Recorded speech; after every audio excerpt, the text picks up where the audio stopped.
Om Tava Kathamritam Tapta Jivanam Kavibidiritam Kalmashapaham Shravanamangalam Srimadatam Bhuviganantiye Bhurida Jana. Good evening, everyone. Welcome to our monthly, seems to be like a monthly gospel class. And we're slowly but surely making our way through M's third visit to Sri Ramakrishna, which is very eventful. We're almost at the end, but we won't finish today, I don't think. Today, the title that I've given the class is Ever Perfect Narendra and Sri Ramakrishna's Lesson in Logic.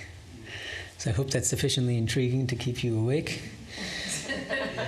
Okay, so as usual, Nikanji omits the section headings. So this is the start of a new section where we're going to begin. And so let me read you the Bengali section heading that M had given this section. Mahapatok next one. Narendra, and then M dash, Homapaki.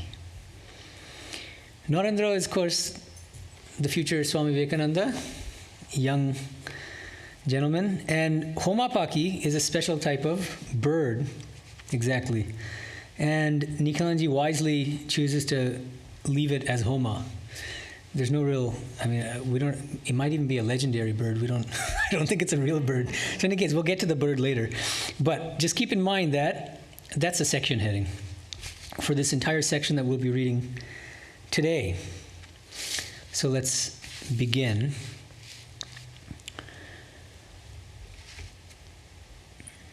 Pointing to Narendra, the master said, "You all see this boy. He behaves that way here. A naughty boy seems very gentle when with his father, but he is quite another person when he plays in the Chandni." This is a very interesting word which he leaves untranslated. We'll get to it briefly later. But in the Chandni, Narendra and people of his type belong to the class of the ever-free. They are never entangled in the world. When they grow a little older, they feel the awakening of inner consciousness and go directly toward God. They come to the world only to teach others. They never care for anything of the world. They are never attached to Kamini Kanchan. The Vedas speak of the Homa bird. It lives high up in the sky, and there it lays its egg. As soon as the egg is laid, it begins to fall. But it is so high up that it continues to fall for many days. As it falls, it hatches, and the chick falls. As the chick falls, its eyes open. It grows wings. As soon as its eyes open, it realizes that it is falling and will be dashed to pieces on touching the earth. Then it at once shoots up toward the mother bird high in the sky.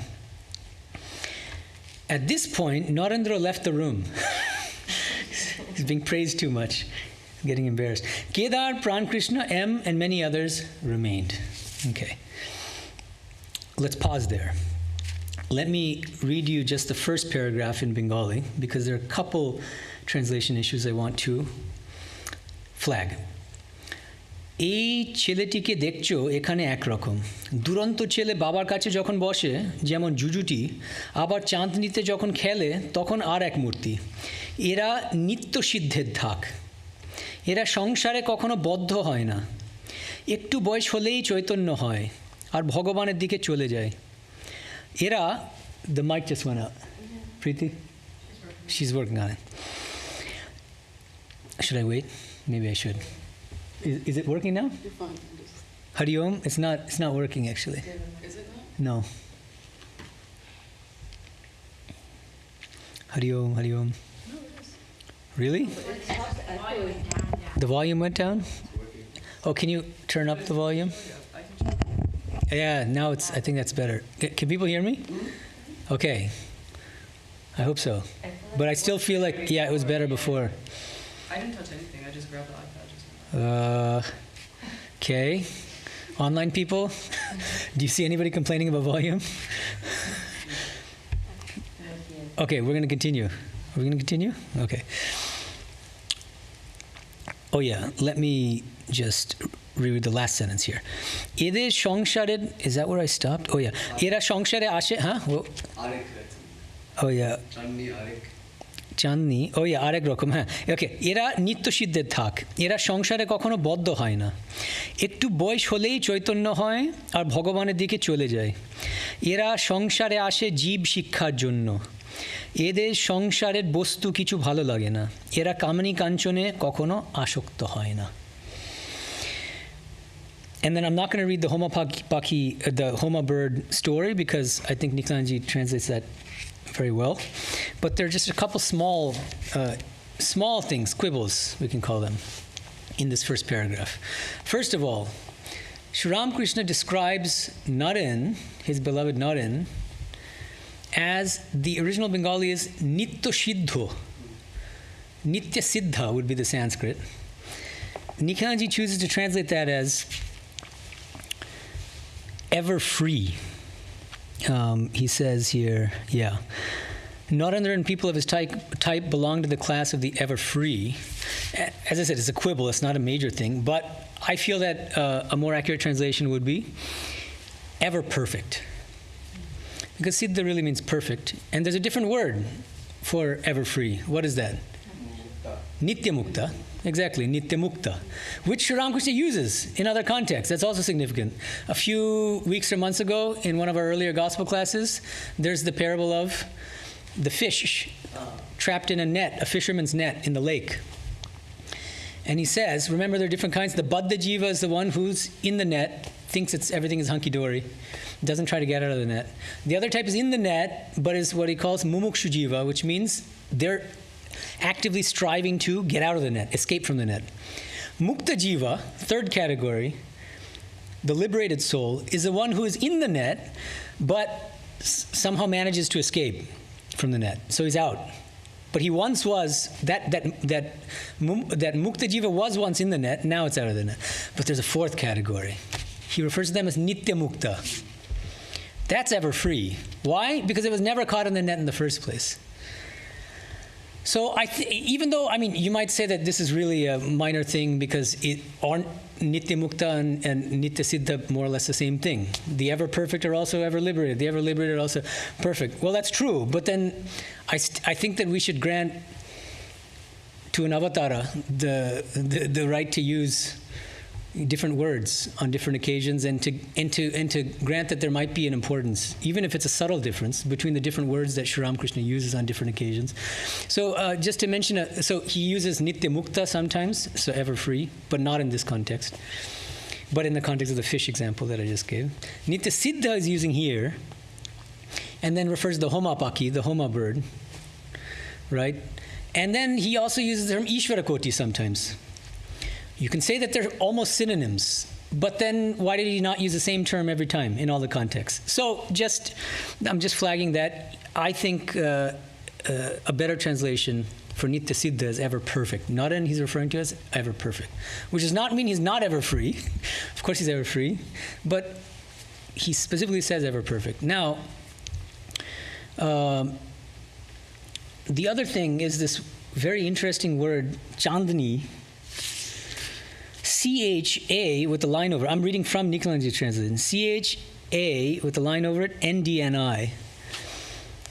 And I can't imagine any English speaker knowing what that is because it's such a specific word in a Bengali context.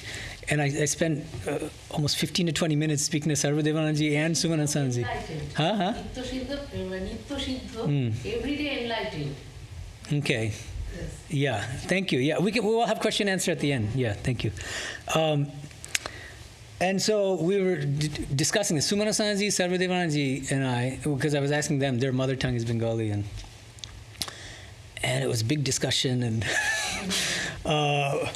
it gets very complicated. But I want to give a very simple explanation, which is it's sort of like a courtyard, but a courtyard with a roof over it. But the main point here is, and the reason why Sri Ramakrishna is using the word is because it's a very large open space where kids can play freely. Okay. So that's one word that I think Nikhilanji, wisely chooses to leave it untranslated. He could have added a footnote explaining what it is. But in any case, the idea is very obvious, right? The kid feels very free when he's with other kids, and he can really be himself, you see, naughty and all. But when he's with his father, we're told in Bengali, Duranto chele baba kache jokhon boshe jemon jujuti. See, here is very interesting. The word jujuti here, it's a cute word, jujuti. Juju in Bengali means ghost. So jujuti, but first of all, let me give you Nikhilanji's translation. Nikhilanji says, a naughty boy seems very gentle when with his father. But that word gentle, it's not that it's wrong, but that whole connotation of that, there's a fear of ghosts, you know? Just as somebody might be afraid of ghosts, when a naughty boy is with his father, he's afraid of the father. And so what does he do? He becomes well-behaved. And he's trying very hard to suppress his, inherent naughtiness and playfulness. You see what I'm saying? This is the idea behind jujuti, which I don't think is quite captured by gentle. Yeah, exactly. So kids feel fearful of their father, especially in an Indian context, Bengali context. That's very common. It's a kind of fear out of respect, or respect out of fear, or something like that. Yeah. So, okay. So these are some small things that I wanted to point out. But now I raise what I hope are some important and interesting questions about what I just read. Okay, but first of all, so before I raise a question, so what does it mean that Naren is ever perfect? It's very much like the fish analogy, actually, which is that he didn't come here because of his own prarabdha karma, out of his own karma that's forcing him to take up another body to work out his remaining karma. No, he came here to help others because he's already perfected. He doesn't need to come here. This world is a karma bhumi. Sri Ramakrishna says this elsewhere in the Gospel. He says this world is a field of action where we work out our karma and ultimately work out our salvation. We attain liberation. But if somebody's already liberated, why in the world would that person come back here to help others spiritually? So that's the level at which Sri Ramakrishna is describing Naren. Narendra is ever perfect. Now, a couple questions. First question. Why do you think Sri Ramakrishna chose to praise Naren in Naren's presence? Almost certainly knowing that it's going to embarrass him. And in fact, he did leave, right? Naren left the room. Because, the thing is, you have to understand the context again. All these big pundits and these great intellectuals and famous playwrights, all these people are coming to visit Sri Ramakrishna. And Sri Ramakrishna is singling out this little kid, 18, 19-year-old kid, college student, whom nobody really knows and looks extremely ordinary, hair unkempt, and he doesn't even wear nice clothes, and praising him in the skies in front of everybody. So now the question is, and so I'm opening it up, we'll make this a little interactive. Why? Why does he choose to praise him? He could have just waited for Naren to leave or praise him as we normally do, right? Usually you don't praise people in front of them. Why did he do so? Can you think of anything? Yeah. You can't help it, because when you see God, you feel like, Naomi. So when he sees Naren... Do we have a mic so that he can say something? Yeah, why don't we? So just take the mic and repeat what you said. Oh, okay, 1 second. Boom. Yeah, so when you see God, there's an upsurge of emotion. You say, Naomi, you praise. So I'm thinking that Ramakrishna, when he sees Naren, he has that upsurge of devotion that he can't help himself. Okay. He just praises him to his face because he's having darshan. Okay, so that's an interesting answer to the question. Yes, can you give the mic to Nicole, somebody? Yeah, thank you. So Nishan's suggestion is that he does it just spontaneously out of sheer love and devotion for God, because he sees Naren as God, as a manifestation of God. Thank you. Nicole? I think, as a parent, I could feel that I praise my children, and lift them up, and it kind of sets an expectation for them. Oh, and they hold to that, because if they're reflecting what they see in us and what they they live up to the praise, Yeah. They start to feel that spark in them, my parent sees me as this great, right, and now I'm going to step in. Sri Ramakrishna may be the first person in his life to say you are destined for greatness. You might think you're ordinary, but you're really not. But again, the only sort of counter question I would have to that is he could also have said that to Narendra privately, as he did earlier, actually. In front of all those people, to put him on that pedestal, that meant something. That means something. I see, even more maybe than if he had just said it privately. In front of all the respectable people. Okay, so that's two completely different answers, and they're not mutually exclusive. Do we have a third? Bangla বলি Huh? Then I can translate, I hope. ওনার মধ্যে কিছু মোহমুক্ত ব্যাপার ছোটবেলা থেকেই লক্ষ্য করেছিলেন যেটা শুধুমাত্র পরের জন্যই করবে নিজের জন্য সে এমনকি বাড়িতে যখন ছোট ছিলেন উনি বাচ্চা যখন দরিদ্র কাউকে দেখতেন আপনা থেকে সব জামা কাপড় এনে ওই জানলা দিয়ে দিয়ে দিয়ে দিয়ে উনি ফেলছেন ওনার মা ওনাকে ডাকছেন ওনার তাতে ভ্রুক্ষেপ নেই যে যাচ্ছে দরিদ্র যে গরিব যাচ্ছে তাকে উনি ওখান থেকে No, that's true. What she's saying is that from a young age. সর্বোত্তম Yeah, right. So from a young age, he was tremendously compassionate and generous, and she gave the example of him noticing from his room, which is upstairs, through the window that there was maybe a beggar or a monk or something, and he would throw his own clothes outside the window to give to these people. So showing his generosity. But I'm not sure that answers the question about why Sri Ramakrishna would praise him in the presence of so many others. That's the, yeah, Preeti? Well, the thing that occurs to me is like almost like twofold. That like the first point would be that like maybe like in a sense like there could be like an element of him testing him to see like how strong his ego actually Okay. is. And then the second part could be that like he knew what his mission was, and then like that, I mean, granted that he was, you know, he got equal criticism as well as Right. praise, but like that in a way, like he could have also been trying to prepare him to like learn how to handle that. Right. Okay, good. So, it sounds like that's close to Nicole's suggestion, and Nishant has a different suggestion. I like all three, and I'm going to throw out a fourth, unless somebody wants to provide a fourth, and then I can give a fifth. Okay, so let me give my take. Well, as I said, I agree with all of you, so it's not that it competes with your answers. But I also think there might be this other factor, which is that because Sri Ramakrishna was omniscient and far-seeing, could see into the future also, could see Naren's role. As what? As the leader of his pack, of the disciples, right? After he left his body, I mean, just a few years later, he's going to leave his body. This is 1882. 4 years later, leaves his body, Sri Ramakrishna. And then who has to take charge of all the young boys? And future monks? Naren. What's the best way to prepare others for the leadership of Naren? It's to tell them in their presence. Tell Naren, Rakal, and tell Mahapurush Maharaj and all these people, all these future monks, who's going to have Naren as their leader. If he hadn't said that in their presence, they may have. And Naren had suddenly, after Sri Ramakrishna left his body in 86, he said, all right, guys, I'm your leader now. And they said, who made you leader? And he said, well, Sri Ramakrishna did. Prove it. Who said so? Maybe he told you in private, but how do we know? So he said in front of others. So that's maybe a fourth kind of aspect, and maybe there are more than four. Probably all of it together. Yeah, so there you go, yeah.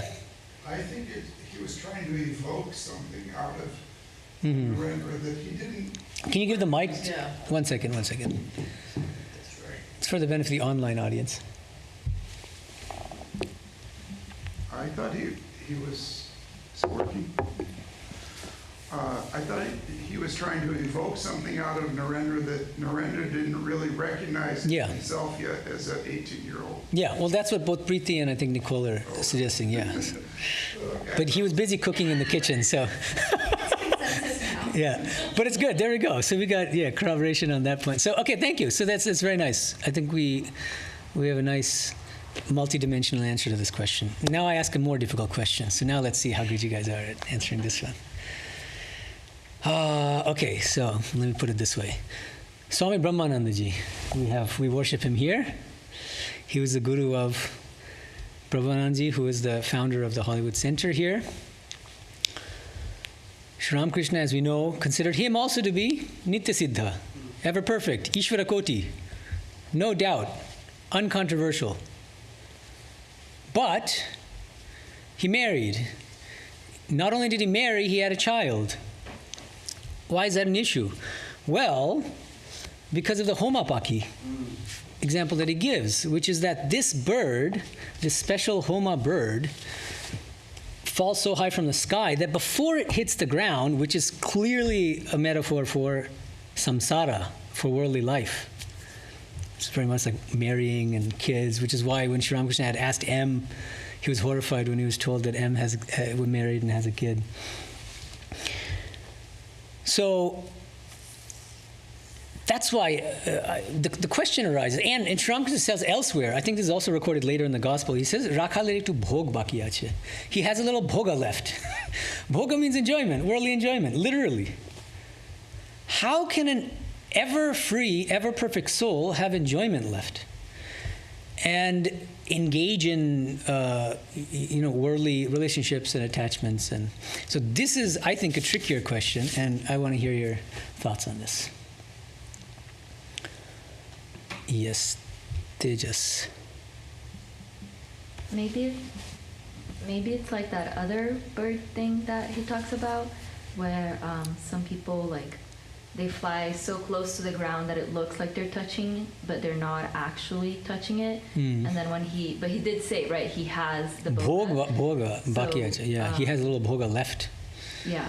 But maybe. Okay, but your suggestion is maybe we could take it as, even though he was sort of seemed to be going through certain worldly experiences, in fact he was completely untouched and detached. Was that the suggestion? Yeah, pretty much. And like how when he was like suffering from his throat cancer, he would like sometimes complain, and then someone else said, "Oh, you don't trick me," and they that's like, you got me. You know what I mean? Like a play like that. Yeah. Kind of like. I see. Okay, that's an interesting suggestion. Anyone else? Yeah, Kenny's got an idea.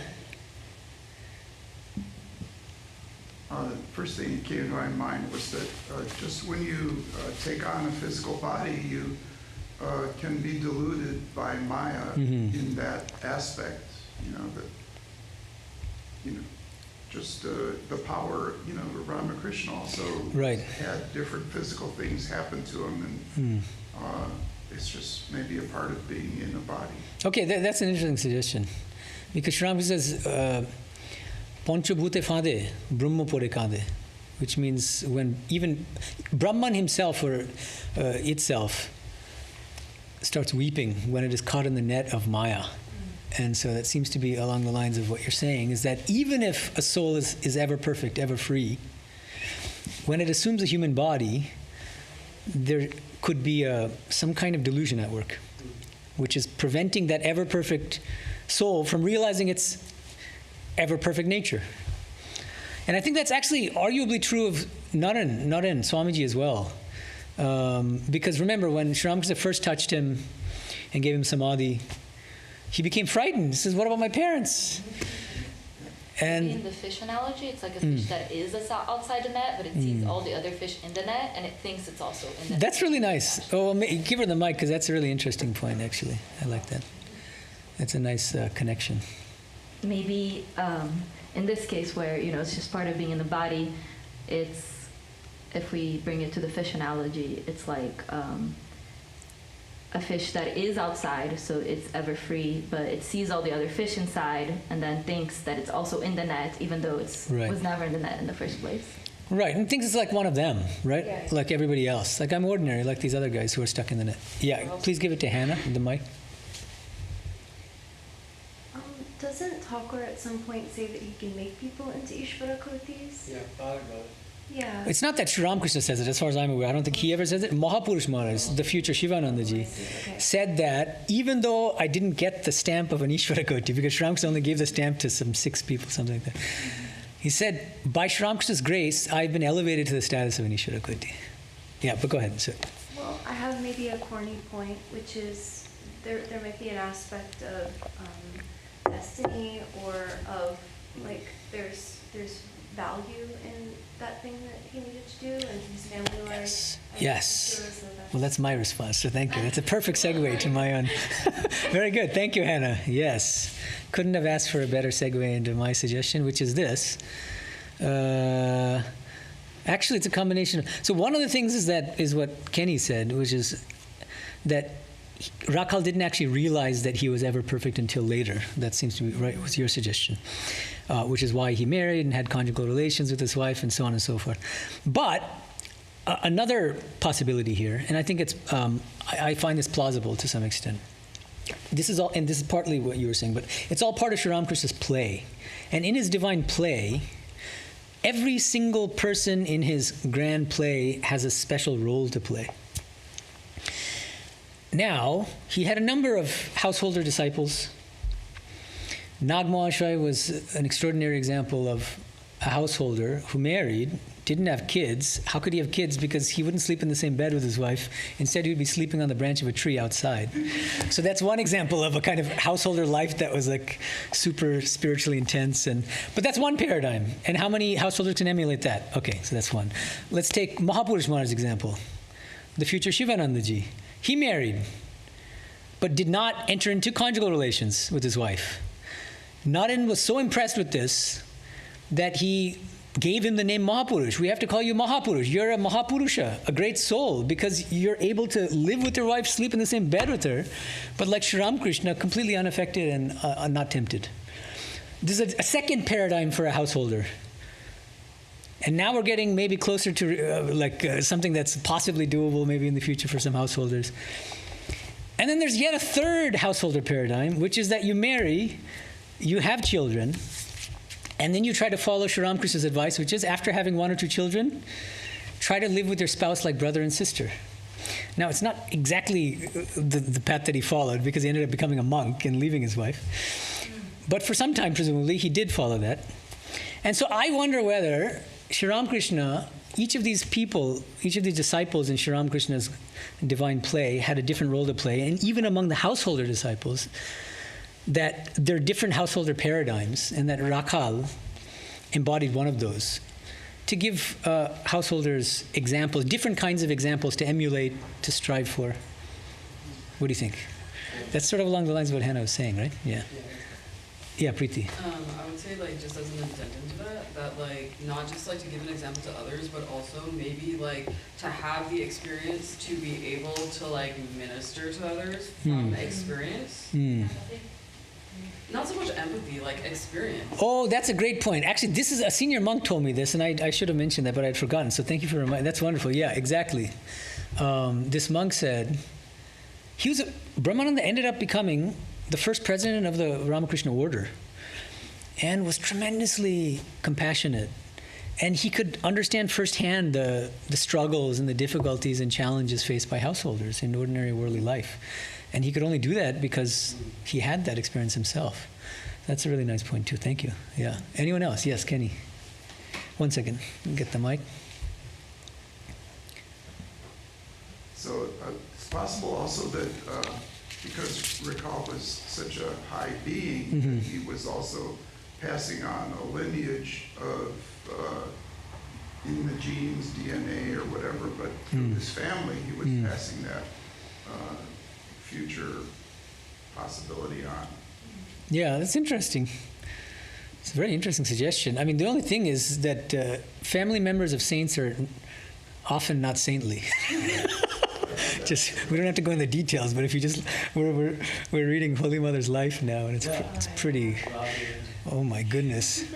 Radhu one day out of anger took a giant eggplant and smashed it against Holy Mother's back, and it left a welter there for a while. And it was It's that much more powerful for us, you know? What teaching, sorry? When it makes her teachings and how much, her Holy Mother's teachings. Yeah. Oh my goodness. She's the quintessence of forbearance and holiness. And if you can be a saint in those circumstances, my goodness. So anyway, if you're interested, there are all these details in Chetanandaji's book, Sri Sharada Devi and Her Divine Play. That's what we're reading now, the monk said in our night reading. Okay. So I think that's good. So now I think we can. Oh, did somebody? Yeah. Do you want to say something, please? I was just going to maybe disagree with the idea that someone needs to go through something before ministering.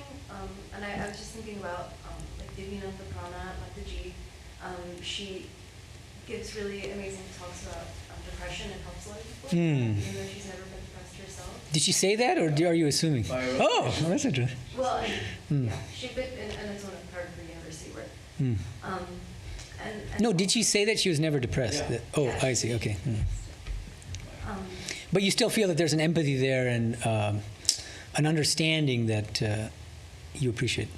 Yeah. Yeah, and I think for Ishvara Koti and Thakur, it's difficult for me to draw one-to-one ratio of what people went through versus what they were capable of. Keep the mic near your mouth so that Describing people to others. Yeah. Sorry. Okay. Thank you. Yeah. That's also interesting. Yeah. Okay. So, shall we move on to the second part of the talk? So the first one is over. Ever free Narendra. Sorry. Ever perfect Narendra. I just corrected myself. Okay. Ever perfect Narendra. Nitya Siddha. Okay. So now let's complete this passage. Now Sri Ramakrishna's lesson in logic begins.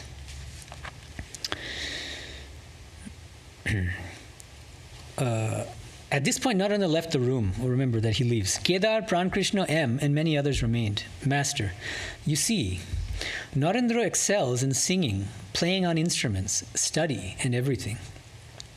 The other day, he had a discussion with Kedar and tore his arguments to shreds. All laugh. To M, is there any book in English on reasoning? M, yes, sir, there is. It is called Logic. Master, tell me what it says. This is where the lesson begins. M was a little embarrassed. He said, well, okay, before I get into it, there's a tiny quibble again, but M was a little embarrassed. The Bengali here is, Master ebar mushkile porilen. Mushkile porilen. Here, this is a very common expression in Bengali. Do we have any Bengalis in the room? No. Oh, she left. The one Bengali left. Okay. Mushkile porilen means he fell into some difficulty. Is really what it means. Mushkil. Mushkil, it's like a difficulty. So embarrassed, I think, is not quite the connotation. He found himself in a tricky spot, really, or a tricky situation. What should he do? Okay, so that's the context. Now, then, M said, one part of the book deals with deduction from the general to the particular. For example, all men are mortal. Scholars are men. Therefore, scholars are mortal. Another part deals with the method of reasoning from the particular to the general. For example, this crow is black, that crow is black. The crows we see everywhere are black. Therefore, all crows are black. But there may be a fallacy in a conclusion arrived at in this way, for on inquiry one may find a white crow in some country. There is another illustration. If there is rain, there is or has been a cloud. Therefore, rain comes from a cloud. Still another example. These are M's teaching samskaras coming up. This man has 32 teeth. That man has 32 teeth. All the men we see have 32 teeth. Therefore, men have 32 teeth. English logic deals with such inductions and deductions. Sri Ramakrishna barely heard these words. While listening, he became absent-minded. So the conversation did not proceed far. So it's very funny, actually. And so we'll leave it at that. And then there are a few things that I think are worth discussing here. So first of all, this reminds me of another incident, also recorded later in the Gospel. Which incident? Pop quiz? Flooding. Ganga flood. Ah, yeah. Hold on, give him the mic and then we can, yeah, exactly. It's also exactly this one. About the planets and the Yeah. Because there, Thakur asks. Well, say it again for the online audience. He was saying, I think the Ganga floods, they all go out to go and look at it. And then Thakur is in amazement. I think M maybe volunteers, like, this is an explanation. Or No. asks him. Thakur asks him. Thakur says, can you explain? Well, M says it's because of the tides. Tides, yeah. And he says, what are the tides? Can you explain tides? And then he goes into this He gets a headache. pretty intense scientific. It says, tak mata kuche. It means I'm getting dizzy from enough. I'm getting dizzy by listening to this. So it's very interesting. So these are parallel in a way, right? So, but I think there's quite a bit to kind of think about regarding this incident and especially in relation to this other incident. What is the significance of Sri Ramakrishna's apparent lack of interest in this case, logic and reasoning, and in the other case, in scientific phenomena like tides? Also, in mathematics. Yeah. What he was, Yeah.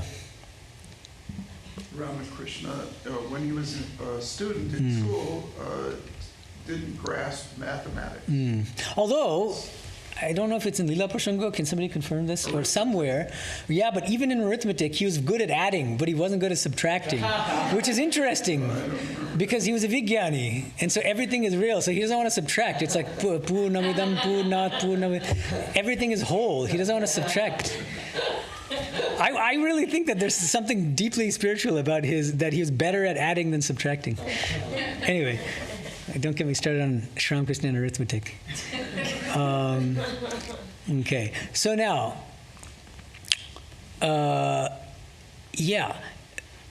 now it's, okay, but yeah, anyone else, suggestions about why do you think, why do you think that Sri Ramakrishna was so uninterested in learning about whatever, logical reasoning or scientific phenomena? Any thoughts, any suggestions before I give my own? I mean, is it too worldly? I don't know. Like, too material?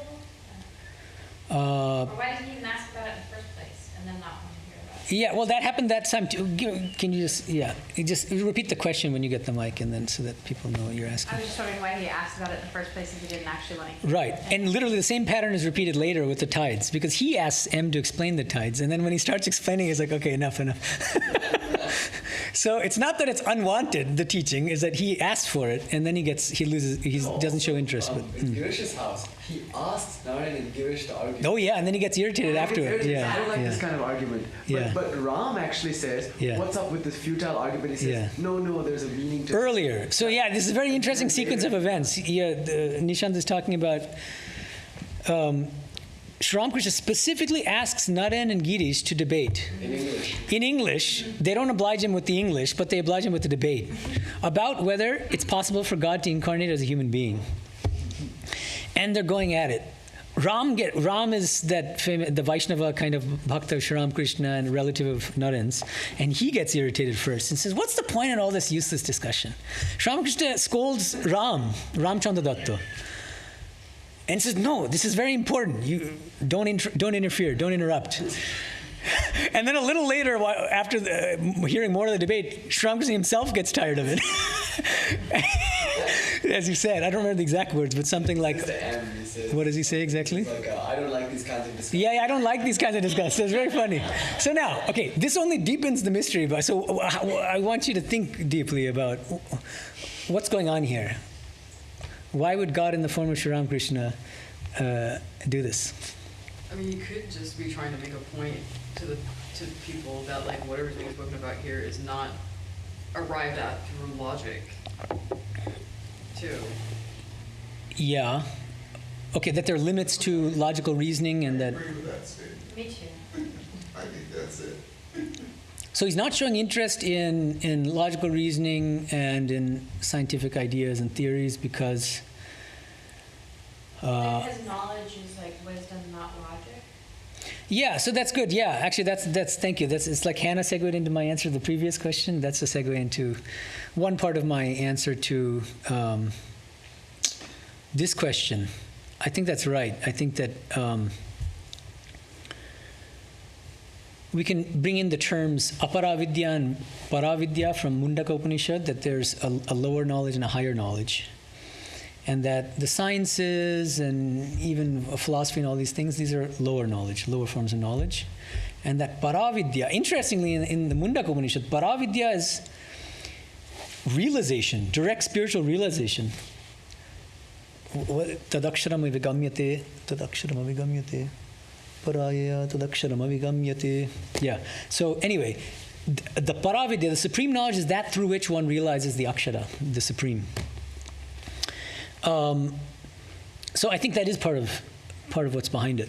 And I would add a couple things, which is that, first of all, we should be careful here, because I don't think we should jump to the conclusion based on this incident and the later incident, or in Girish Ghosh's house with the debate between Naren and Girish about incarnations, that he's not interested in logical reasoning, that he's not interested in debates or philosophical arguments.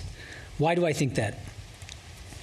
First of all, because he praises Naren for tearing Kedar's argument to shreds. He admires that. He thinks that's a wonderful ability. So now, this reminds me of something that he said, which is that to kill yourself, you only need a nail file. To kill others, you need a sword and a shield, and you have to defend yourself.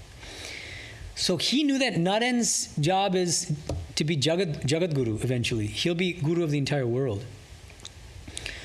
He's going to be dealing with all sorts of Western rationalist skeptics, and he has to convince them of the truth of Vedanta. How can he do that unless he's equipped with logical tools, reasoning skills, critical thinking, and all these things? That's one thing. And that's why I think he encouraged others to engage in debates and discussions, because I think he also felt that they're helpful in spiritual life to a certain extent. How are they helpful? I've talked about this several times in other classes, but the Christian idea of faith-seeking understanding.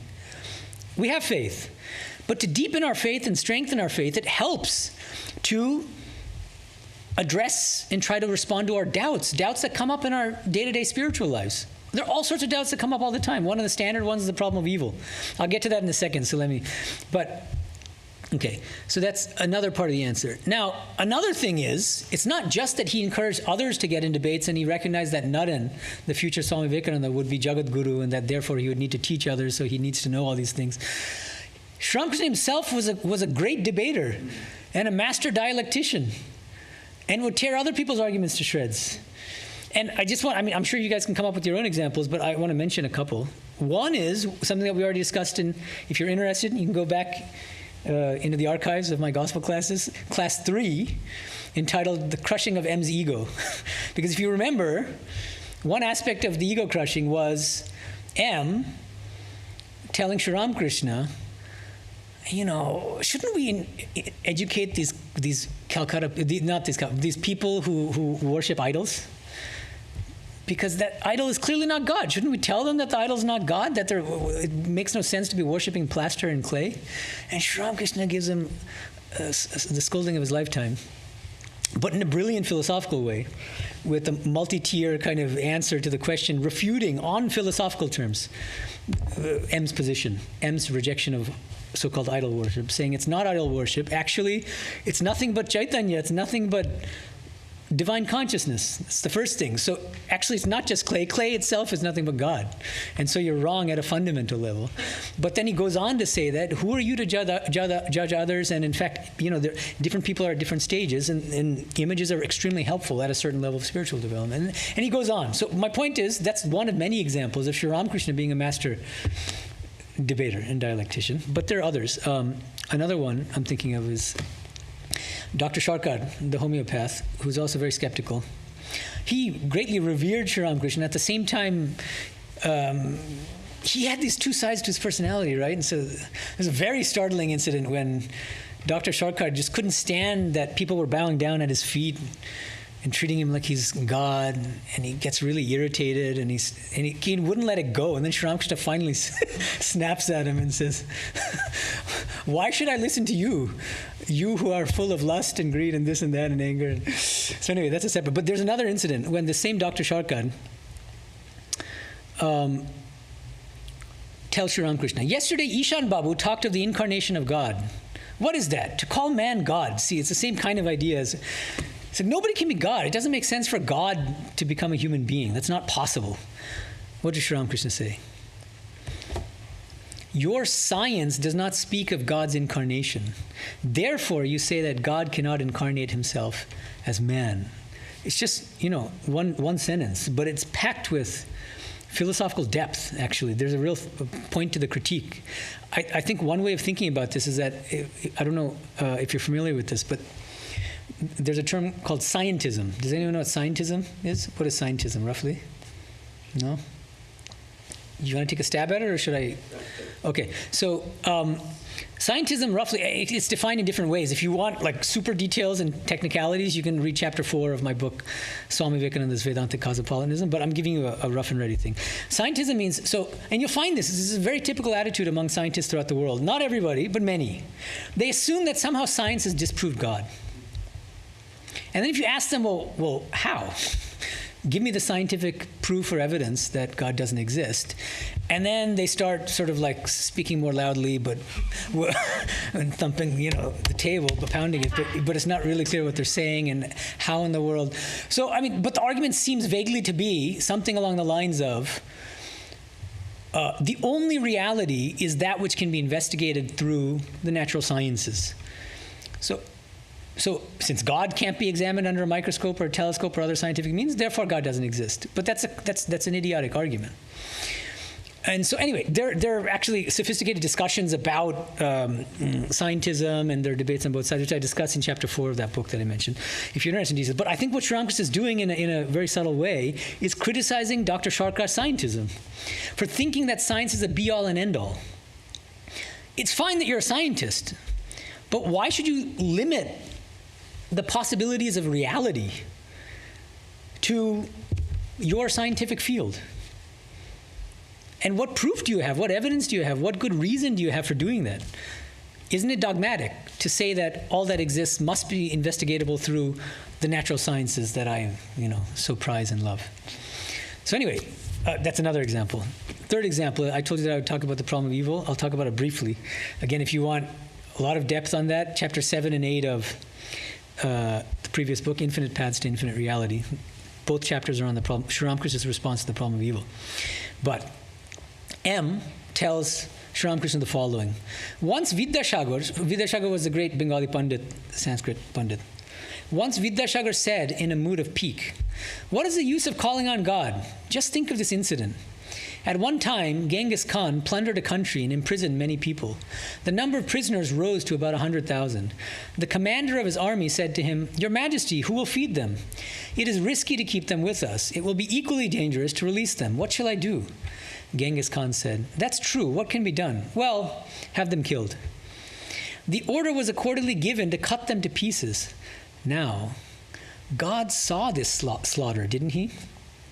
But he didn't stop it in any way. Therefore, I don't need God, whether he exists or not. I don't derive any good from him." Remember, this is M quoting Vidyasagar. Sri Ramakrishna says, "Is it possible to understand God's action and his motive?" Actually, I want to translate to her. God's action and her motive? She creates, she preserves, and she destroys. Can we ever understand why she destroys? So here again, and I try to explain this at length in chapter 7 of my book, this is another very sophisticated philosophical response to Vidyasagar's raising of a very, very serious problem called the problem of evil. What is the problem of evil? God is, as we know, by definition, omniscient, all-knowing, omnipotent, all-powerful, and perfectly loving and good, right?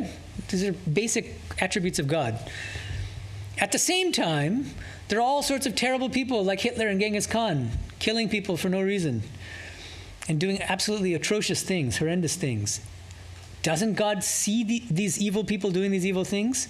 And since God is omnipotent, couldn't he have prevented those evil things from happening?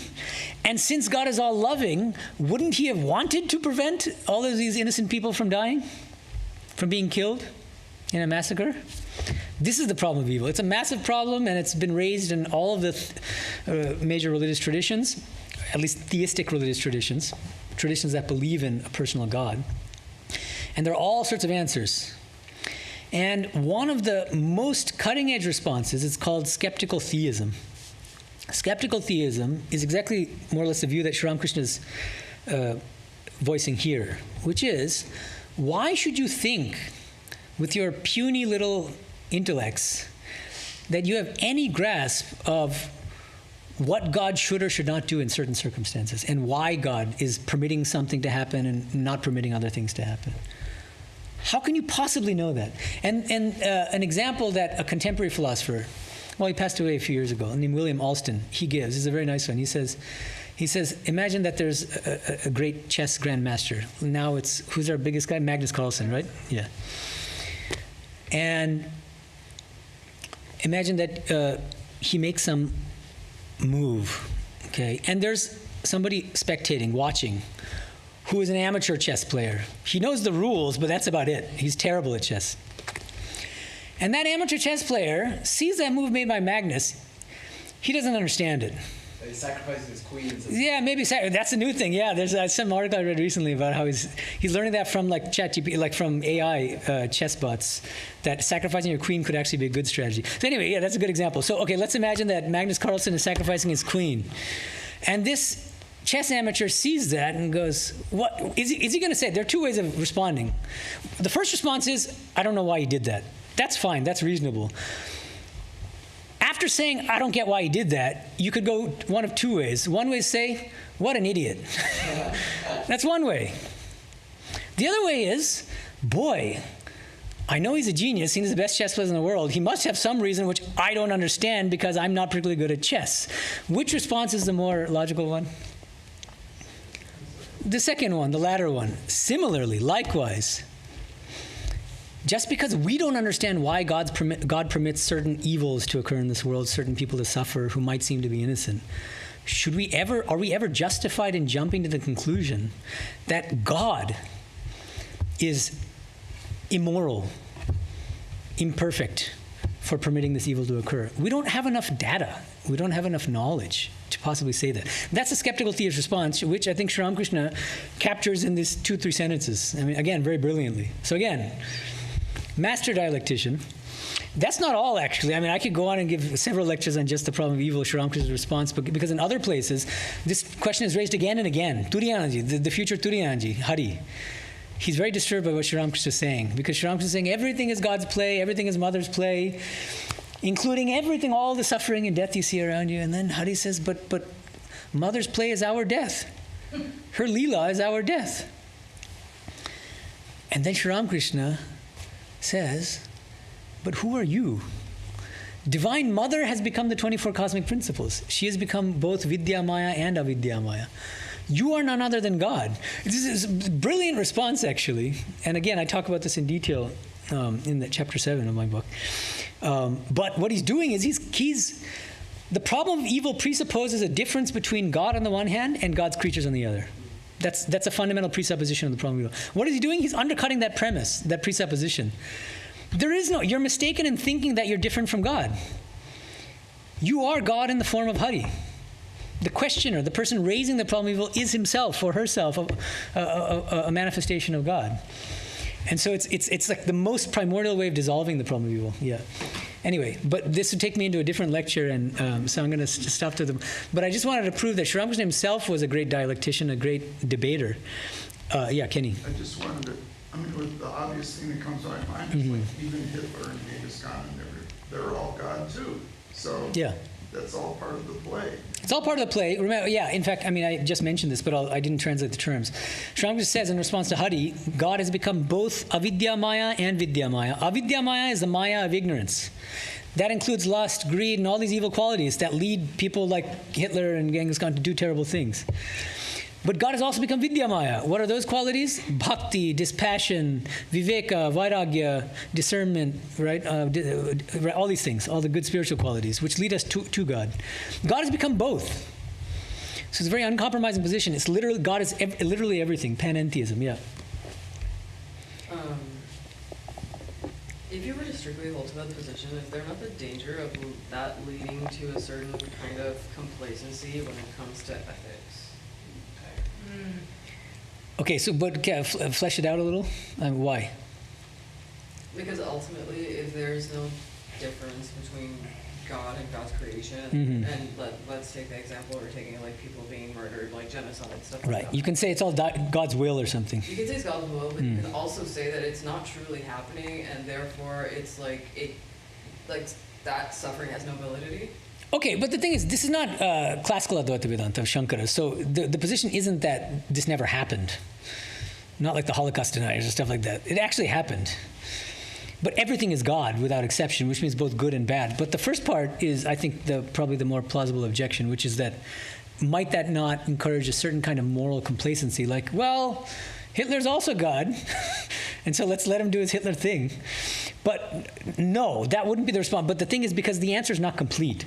So that's why it's very important to, I think, when you study the gospel, you have to study it from page 1 to page 1,000, whatever the last page is, depending on what edition you have. And the thing is, you have to track all the different places where Sri Ramakrishna is responding to the problem of evil. And what I've found is, notice, Vidyasagar, he gives just a skeptical theist response. In another place, the Hari place, where Hari raises the same problem, he says, but who are you? God has become everything. And notice, first of all, that there's an Adhikari Bheda issue going on. He's maybe giving different answers to different people depending on their standpoints. But there's a third place where I think it's the most important place, but they're all important. You have to kind of combine everything to get the full answer of Sri Ramakrishna. There's a place where somebody raises the problem of evil again, and then Sri Ramakrishna says, so then why did God create all these evil qualities in us like lust and greed? And he says, Mohot lok toyed korban bole, in order to create saints. And there he goes into the doctrines of karma, the doctrine of rebirth, the doctrine of universal salvation, universal liberation, to explain how this entire world is a soul-making arena or a saint-making journey. We are here in order to become saints. God is going to make a saint out of every single one of us. If not in this life, then in a future life. And can we ever grow morally and spiritually? Can we ever evolve unless we encounter both good and evil, both pleasure and suffering? No. In fact, I can guarantee each one of you has learned probably more from instances of suffering than from pleasure. Right? And so you're right, that if you just answer the problem of evil jumping to this panentheism position that everything is God, that's not a complete answer. The whole answer, I claim, chapter 7 and 8, number 1 is skeptical theism, which is his response to Vidyasagar. Number 2 is what I call the saint-making theodicy. Theodicy is a term that was coined by Leibniz, the great philosopher. Theodicy means, theos means God, dice means justice, huh? What? Justifying the ways of God to human beings and explaining why God will permit all this terrible stuff we see around us. So all theodicies. Okay, so Sri Ramakrishna's theodicy consists, number 1, of skeptical theism. Number 2 is what I call a saint-making theodicy, which is that suffering and evil are necessary in order to make saints out of all of us. And as part of his explanation of how this world turns us into saints eventually, he has to bring in the doctrines of karma, that we reap what we sow. Number 2, rebirth, that if we reap what we sow, we don't always reap it in this life. So we need to posit both past lives and future lives. And thirdly, even then you can impugn God's goodness if there was an eternal hell. This is a massive problem for Orthodox Abrahamic religions. Because if God is all loving, God would not want to condemn anyone to an eternal hell. And if God is omnipotent, God would be able to prevent anybody from being condemned to an eternal hell. So if there's an eternal hell, you either have to sacrifice God's omnipotence, that he's actually weaker than, that he's not omnipotent, or that he's not perfectly loving, that he's got a vendetta against certain souls. So what does Sri Ramakrishna say? I don't believe there is no eternal hell. Every single person will eventually attain liberation, but the journey is not always pleasant. The journey to sainthood is not always pleasant, just like running a marathon. In the beginning, you might be going at a nice pace, and you're like, oh, this is nothing. And then in mile 24, you're like, oh. So anyway, yeah. Preeti? I was just going to say on your point about hell, I have heard the response that is an expression of God's love, because the people who end up in hell have rejected God, and therefore his presence would be insufferable, suffering for them. Right. So yeah. This is the kind of response that I would call over-ingenious. Over-ingenious. It's too clever to be true or convincing. You know? Anyway, that's my take. I mean, people have tried. Now what's happening, interestingly, I go to academic conferences. I was in Tokyo a few weeks ago, and I mean, even scholars working on Abrahamic religions who follow those faiths, some of them are moving toward universal salvation because they don't see any way around this difficulty with an eternal hell. And I think that's telling. Yeah. But you're right, that is, I mean, there are other, I would say, over-ingenious ways of explaining this eternal hell, justifying it, but I don't think any of them are really rationally satisfying. Okay, so Now, let me just wrap this up by saying, coming back to this distinction between apara vidya and para vidya, there's a lower knowledge and a higher knowledge. Sri Ramakrishna would often say, if you've come to the mango orchard, eat the mangoes. What's the point in counting all the leaves on the trees and this and that, right? This kind of thing. Now,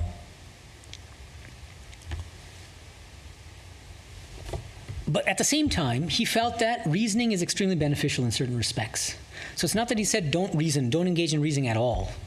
But when you indulge in reasoning as an end in itself, rather than as a means to the end of spiritual enlightenment, that's when reasoning should be avoided. That's the kind of reasoning that should be avoided. That's how I see it.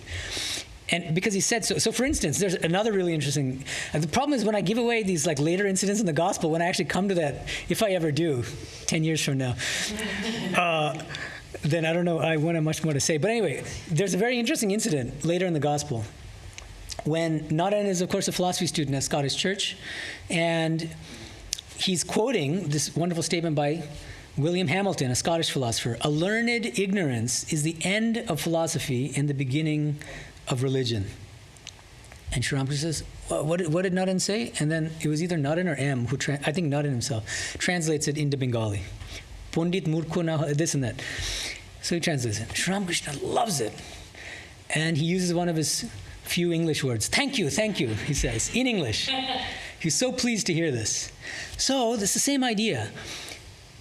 Reasoning which terminates in the humble recognition of its own limitations is valuable reasoning. It's spiritually beneficial. Why?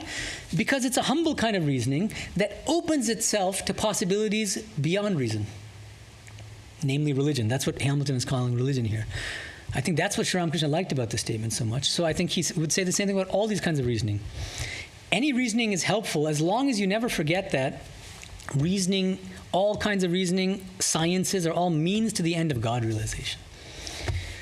Okay, I've said a lot, so now, question and answer. Yeah, anybody have anything to add or challenge or any questions? I have one question. Yes, can you give it to Nishant? And are there online questions, by the way? I haven't seen any questions. No, okay. So, That's a first. In one place in the Leela Prasanga, it's reported that Sri Ramakrishna says to Golama, you've attained everything. And then he also says, when one has faith, one is... I think Gopalanma. Yeah, Gopalama. Not Golapma, yeah. Oh, Gopalama, I think yeah. Gopalama. Gopalanma, right. yeah. Gopalama, yes. So, however, there are also instances in which he says, go forward, sandalwood, all that stuff, right? So my question is a Sthitta Prakhya question. Is there like a final point of moksha? Or does Sri Ramakrishna think it's an ever deepening at risk of infinite progress? No, that's a really interesting question. So, so the thing is, in answer to your direct question, the direct answer is it's not that moksha has degrees. You're either liberated or you're not. But spiritual realization, I think, is limitless. And Sri Ramakrishna actually says that in one place. I can't remember the exact Bengali, but he says, the ant example is a perfect one. The ant goes to a hill of sugar, takes one tiny grain of the sugar, gets puffed up with pride, and says, next time when I go back, I'm going to take the whole hill with me. And everybody laughs. Because why? Because obviously that ant's not going to be able to take the whole hill. Sri Ramakrishna says, likewise, nobody has ever nor can ever know the whole of God, the infinitude of God. And he says that's not even necessary. Now, still there are gradations among even realized souls, right? That's why Sri Ramakrishna distinguishes the Jnani from the Vijnani. The Jnani has known Brahman. Brahma Satyam Jagat Mithya. And Brahman here means non-dual pure consciousness. It's strictly impersonal. But Sri Ramakrishna says there's a more expansive spiritual knowledge of God, which does not exhaust God by any means. The Vijnani has that.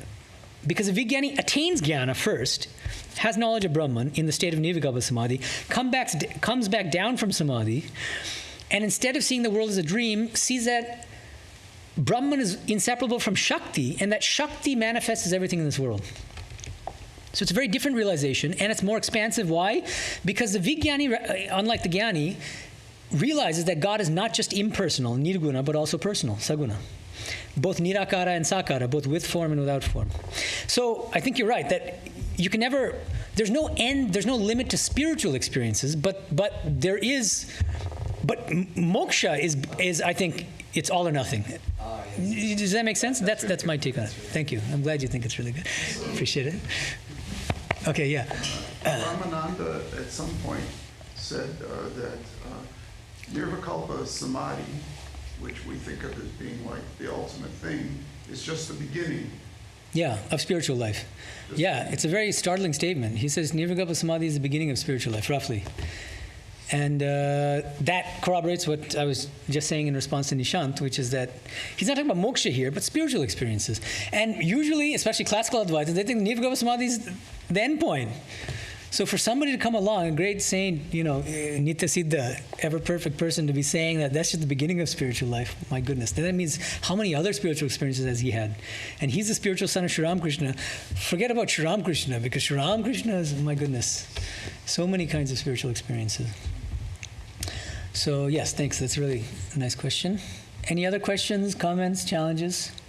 Yes, Raymond. Wait, take the mic first.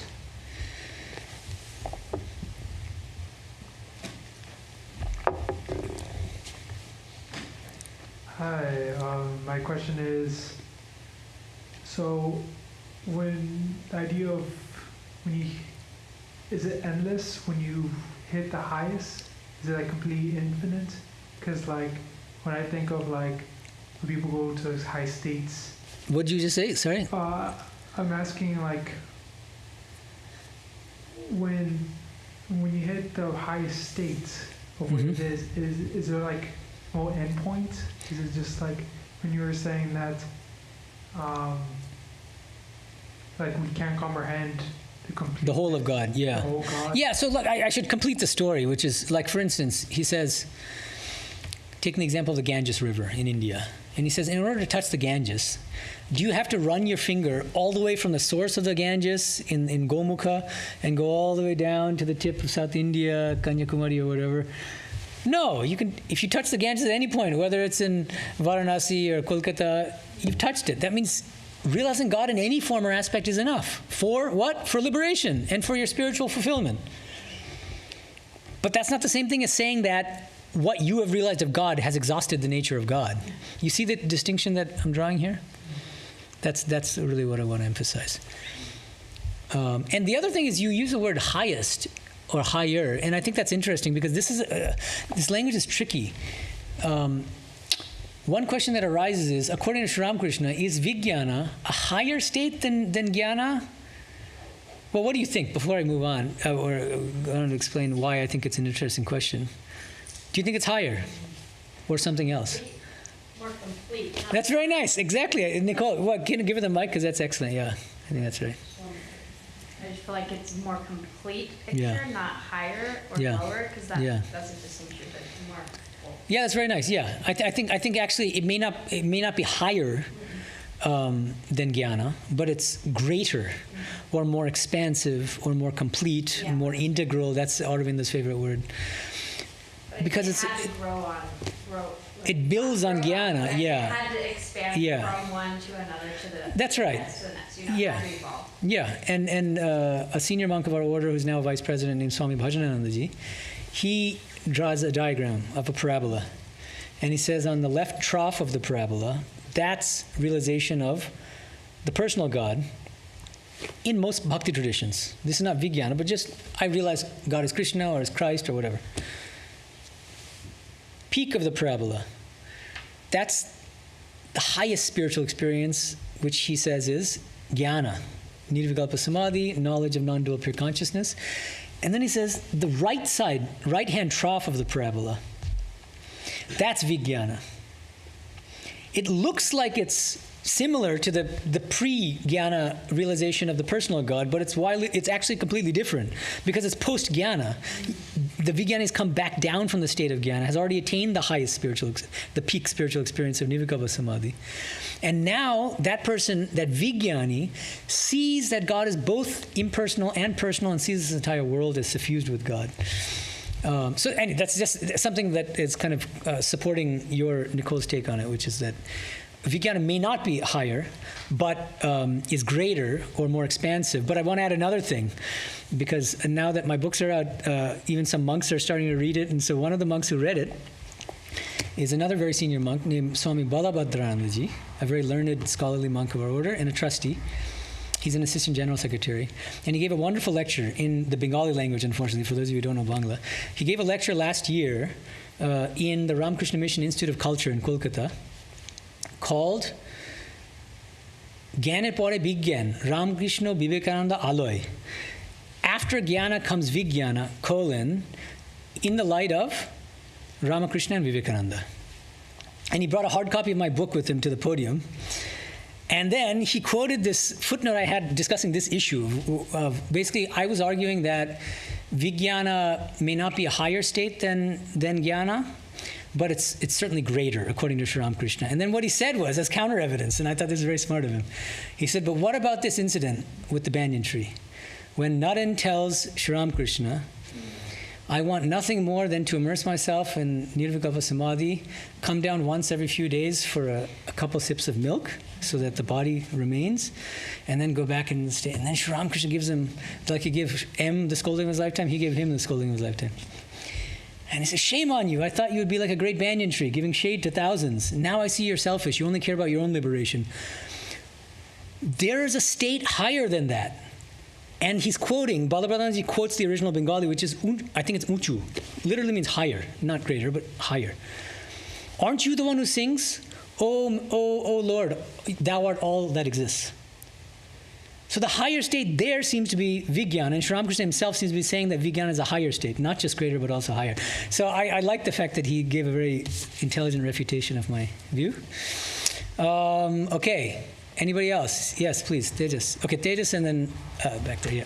Just about still this idea of which is greater or which is higher, would you say that that is a difference that exists only here in the relative and not in the absolute?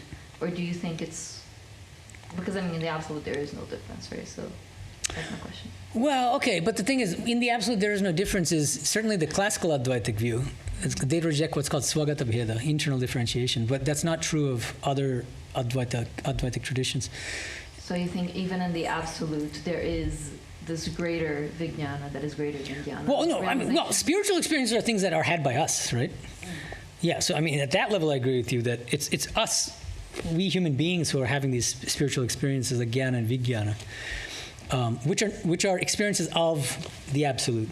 Right, so these classifications can only be done in the relative. These what? These classifications can only be done in the relative. Yeah, I mean, I do think, though, that, for instance, like, Sri Ramakrishna, one of the reasons he thinks that Vijnana is greater than Jnana, it's not just that it's wider, it's greater because the Jnani is relatively selfish compared to the Vijnani. Why? Because he cares more about his own liberation than helping others.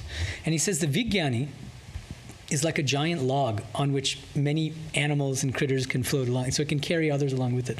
He says a Jnani is like a tiny piece of driftwood, very flimsy piece of driftwood, which even if a little bird sits on it, it'll sink.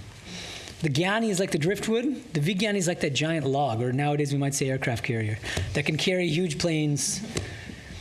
Greater in that sense, so spiritual compassion. Now, if we build compassion into the absolute, then I think we have grounds for saying that Vijnana is actually greater, in the sense that because God is perfectly loving and compassionate and wants to save everybody, wants to liberate everybody. And it's the Vijnanis who are his frontline workers in that project of liberating this world. Thank you, Swamiji. Thank you. Still no online questions, huh? Wow, remarkable. Excuse me, can you hear me? Yes. Yeah, so less of a question. I think you kind of answered it already, but I just want to give you my perspective on things. Like when you speak of the problem of evil, how I see it, I don't really see a problem at all. I'm gonna just give you my perspective. I'm from Florida, and I used to raise ducks in my yard, and we get these hurricanes, right, that would come through. So I spent all year raising the ducks, feeding them good, trying to raise them right, trying to keep them from, getting in fights with the other ducks and all the duck stuff, the ducks do. And then, like, once a year, we get hurricane season, sometimes twice, and this big old hurricane will run through and just kill all the ducks. But the ones that don't get away, a lot of them just fly away. You know, the smart ones get away, but some of them just get swept Mukta up. jivas, they fly away. You know, like a tornado, they come and throw the cows everywhere and things. They didn't do, the ducks didn't do anything to deserve that. You think, you know, but is a hurricane evil? Right. Well, but that's because a hurricane's not a personal being. So the problem of evil arises because God is supposed to be personal and all-loving, right? A hurricane wouldn't, because it's insentient, right? But that's well, it's a part of nature. It's part of nature. Now, but again, that still raises the problem of evil with God, because why did God permit the hurricane to happen? He was omnipotent, so he could have prevented the hurricane from happening. But you want to say, but that is to me, it's like a limit. It's like a selfish perspective. We call it evil because it hurts us. That's so nice. Hitler is a hurricane, and a hurricane's gonna roll through, no matter what. A hurricane's gonna roll through. It's evil because it hurts us, right? The hurricane is just a hurricane. That's nice, but I think that does link up with this Vijnana perspective, which is that we only think it's evil because we don't realize that we ourselves are God. Right, from your limited perspective. Yeah, that's right. My that's perspective right. of it hurts me right now. But at the same time, it's all play, right? Somebody's got to be the bad guy. Somebody's got to be the good guy too, right? So if it hurts you, and your people and your flock, your duty is to protect your people and your flock. So that's your position. So like the sister said right here about complacency, it should be the opposite. You should understand in the bigger picture. This hurricane's rolling through. Yeah, you know, that's a nice point. It's kind of whoever, but my people, me and my people are getting hurt. We all, I need to protect my people. And everything here in the world has its role to play in God's divine play.